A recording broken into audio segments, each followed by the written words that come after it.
Sir ही खरंच ही पद्धत विकास सरांचीच पद्धत आहे. नक्की. हम्म. कारण मी याचा न्यूमरोलॉजीचा अभ्यास केलाय. त्याच्यामध्ये जी जन्मतारीख आहे त्याला मूलांक म्हटलेला आहे. आणि पूर्ण तारखेची जेव्हा बेरीज येते आणि तो जो अंक मिळतो त्याला भाग्यांक म्हटलेला आहे. आणि स्वभाव अंक, परिस्थिती अंक वगैरे असं काहीही त्यांनी सांगितलेलं नाही. म्हणजे खूप फरक आहे तुम्ही सांगता त्याच्यामध्ये.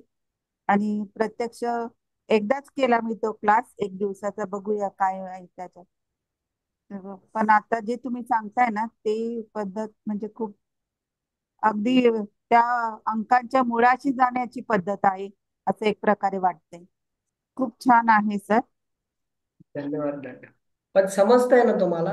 इथं बघा, मी हो हो. लक्षात ठेवा, तुम्हाला पॉझिटिव्ह, निगेटिव्ह, न्यूट्रल हे एका वेगळ्या पद्धतीने पण सांगितलं आणि दुसऱ्या हो वेगळ्या पद्धतीने पण सांगितलं. एक पद्धत म्हणजे काय, तर स्वभावाचा चढ उतार सांगितला. बरोबर. हं. आणि एक पद्धत म्हणजे काय, की ज्या वेळेला तुमच्या जन्मतारखेमध्ये, जन्मतारीख असेल सोडा, जन्मतारीख सोडा, तुमच्या नाव, कारण आपण पुढे जाऊन प्रत्येक अक्षराला काय नंबर आहे ते पण बघणार आहे. कारण आपण तुमच्या नावात कोणता नंबर तयार होतोय, तुमच्या हा. आईच्या, वडिलांच्या, तुमच्या सरनेम मध्ये कोणता नंबर तयार होतोय, हे सगळं शिकणार आहे. पण याचा अच्छा. आपल्यावर ओके. नक्की कशा कशा पद्धतीने असर आहे हे आपल्याला कळलं पाहिजे ना. कारण लक्षात ठेवा, हम्म. जन्मतारखेतला नंबर, आपल्या नावातला नंबर, आपल्या मोबाईलमध्ये तयार होणारा नंबर, हे ज्यावेळेला वेगवेगळं येतं ना त्यावेळेला कुठंतरी एक वेगळी हे तयार होतं ना, कॉम्बिनेशन तयार होतं ना. हम्म. तसं आपण रोज ज्या जेवणामध्ये भाज्या खातो, त्या भाज्या शेवटी पाणी, तेल, मसाला याचं सगळ्याचं मिश्रण आहे. पण त्याच्यामध्ये येणारा वांगी, वाटाणा, बटाटा, कारलं, दोडकं, हे सगळं त्यातलं मेन आयटम वेगवेगळं आहे. त्यामुळे प्रत्येकाचं कॉम्बिनेशन वेगळं आहे आणि प्रत्येकाची टेस्ट वेगळी आहे. बरोबर. मग हे आपल्याला समजलं पाहिजे, कारण आपल्या प्रत्येकाचं नाव वेगळं आहे, आपल्या प्रत्येकाची जन्मतारीख वेगळी, आपल्या प्रत्येकाचा मोबाईल नंबर वेगळा आहे.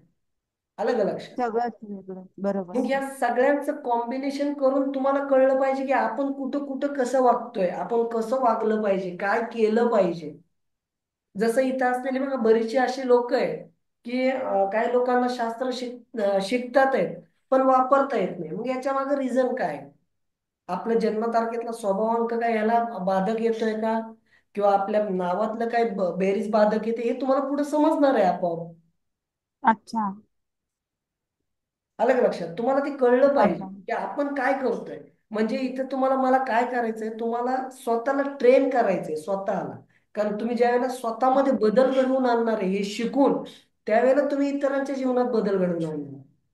सर याला नक्कीच विकास न्यूमरोलॉजीच नाव द्यावं लागेल. हम्म. Thank you sir. खूप खूप धन्यवाद.